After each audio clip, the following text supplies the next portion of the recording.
Good afternoon, fellow engravers. This is Lori Champagne from Champagne Engraving to show you another difficult engraving. As you can see, we have a bottle of Remy Martin. I have already peeled off the back label and placed film over the area. I used a heat gun to help mold it into the crevasses. But the problem with this bottle, as you can see, is that it is wider at the bottom than it is at the top, so it will not sit level. In order to help it sit level, I have placed a box against the back ruler of the laser so that the bottom of my bottle will sit against it, and a towel so that it will help steady the bottle a little bit.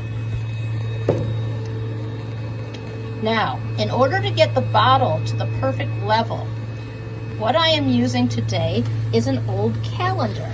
As you can see, it's an old calendar. And so this will allow me to get any sort of measurement within that 1-inch range. So I found that about right there is a good spot. I'm going to use some other rolls of tape to hold the lid in, push it up against my bottle, and as you can see, the bottle is now pretty darn close to level